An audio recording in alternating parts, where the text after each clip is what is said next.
Right. So we just left the Rusty Pig. How did you feel about that, seeing that the Rusty Pig has been closed?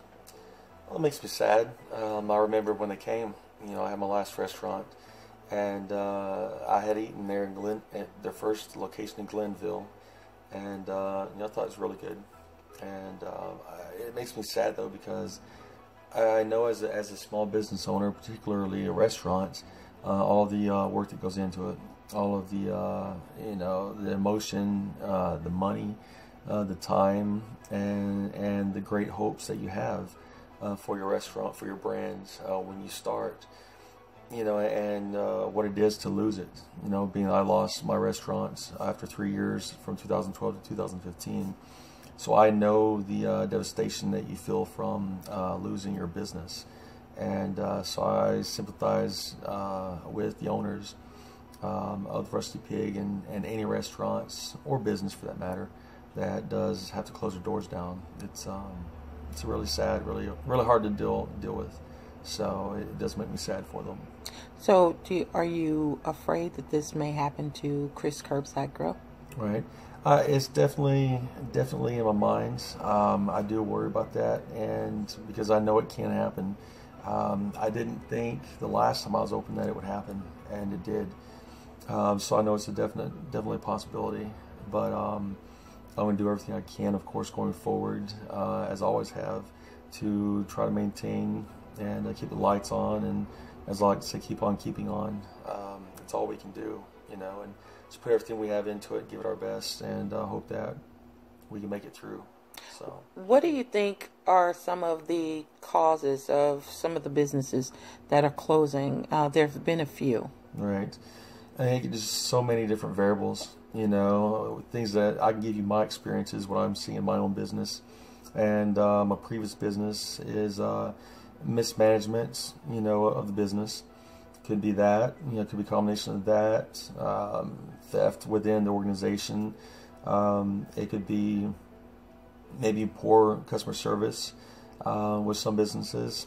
You've got soldiers leaving by the thousands, and being here in Fort Stewart, Georgia, Hinesville, Georgia, we thrive, for the most part when the military's here. And when the military's gone, training overseas, wartime, whatever it may be, when they're gone, we feel it. We take a direct hit by the soldiers being gone. And right now we're going through that, and it's not looking too good for us going forward for quite some time with the affairs going on in the world right now as it is. So you've got all that.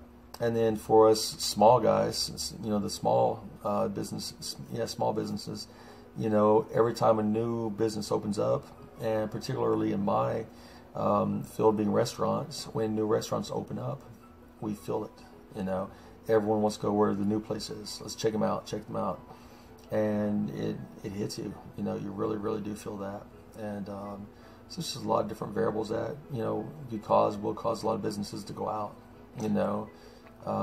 Maybe trying to grow too fast as a small business, which is ultimately what hurt me in my last location. I was trying to run instead of crawl when I should have been playing the tortoise. I was trying to be the hare and trying to get too big too fast, and it killed me. So that can happen with a lot of businesses as well. So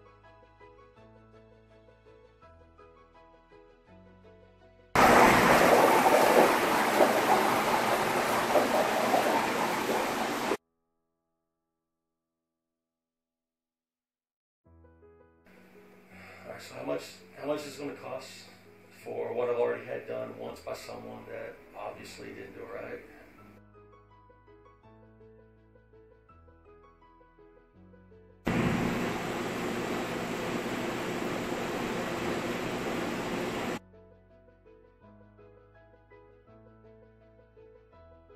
Those are some sexy hamburger buns. Extra of it more, so most of it we make ourselves, but there's some of it that's already pre-made.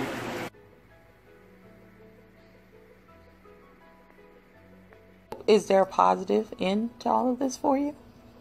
There's a positive in learning, and as with my time in the Marine Corps, one of the greatest things I feel I learned was adapt and overcome. And for me, the positive is learning from the failures.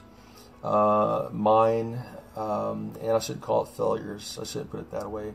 But the hard times that people go through, including myself, those times are when you really learn, how badly you want it, as well as what can I do differently, or what should I have done differently the last time to achieve the goal that I'm after right now. And so to me, that's probably the positives that I take from it. It defines you even more so who you are as a person, an entrepreneur, when you're in these challenging times. And, again, I've always thought, I've always had the mindset of, cup half full, and just stay positive and look on the brighter side. And that's what I try to look at is, what can I draw from the negatives to bring the positives into the light. And that's kind of the positives that I see through the times we're going through right now. Make it through. It makes you tougher, makes you stronger, makes you wiser. So that's what I'm looking at, trying to find the positives in.